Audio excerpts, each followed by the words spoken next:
These are the 6 things I learned this week from building my business from scratch. Week number 9. Number 1, pivot. You cannot be afraid to pivot, especially in the early days. What is pivoting? Pivoting is really experimenting. It's trying to understand your unique proposition. What do prospects and customers like to buy from you? What problem are you solving? At the moment, I'm in the startup mode. So I'm really experimenting. It's a bit like I'm in a lab. I'm trying different things out. You cannot be afraid to pivot in the early days. And especially as you get bigger, it becomes a lot harder to change direction.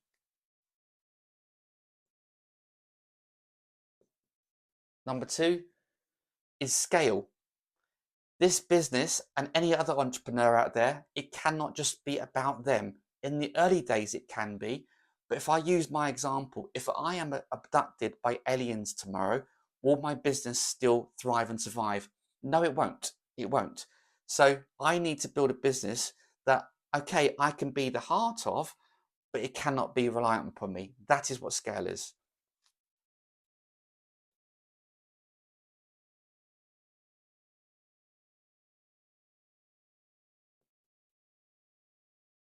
Number 3 is losing money. Losing money is never a nice feeling. And the interesting thing is, this is the challenge right now between 2 and 3.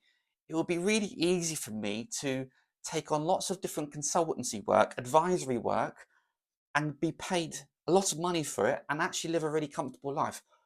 But that will only get me so far. I want to build a business that can scale. I want to reach 1,000 entrepreneurs. I can't do that if I'm just being a consultant. But losing money, when I look at my P&L and I see myself losing money every month, it's still not a nice feeling. And I am fortunate that I'm in a more comfortable position than most people. I have savings, but I don't want to dip into those savings. So losing money is not nice.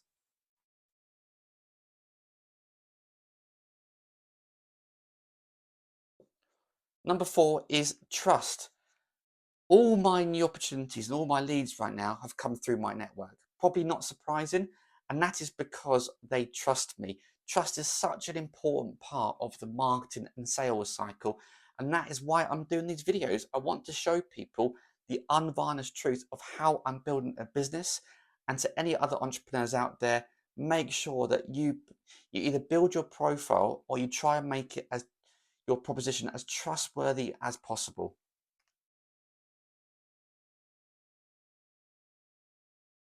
Number 5 is marketing. Almost every entrepreneur I've spoken to in the last few weeks, I've spoken to about 15 to 20 now, I would say 80 to 90% say their biggest issue is sales and marketing. But I would say that doing more of the same and putting more money into the same proposition, which might not be landing in the market or might not be winning customers already, is not necessarily the answer. Marketing is only part of the solution, it's not the total solution. And my background is marketing. I did a marketing degree, and my first company was a marketing agency. But for other entrepreneurs out there, the answer is looking at it holistically. Who are you? Why do you stand out different from the crowd? If you look at your competitors, what is different about you?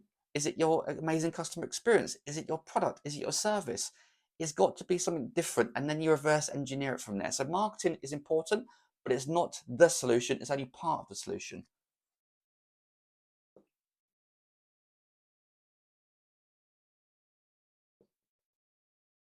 And last but not least, number 6 is solopreneur.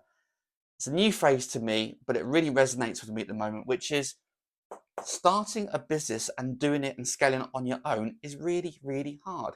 And that is why I have founded Underestimated Collective. And that is the bit that's really resonating right now with all the people I'm speaking to. Yes, it's your own business. Yes, you're going to do it on your own, but doing that as a collective, doing that with other people that are on a similar journey and sharing those your hopes, sharing your fears, sharing the things you're excited about, that is going to make the massive difference. So that's the bit that I find really interesting, and that is why I'm super excited to see where my business, Underestimated Collective, goes. So those are the 6 things that I've learned from week number 9.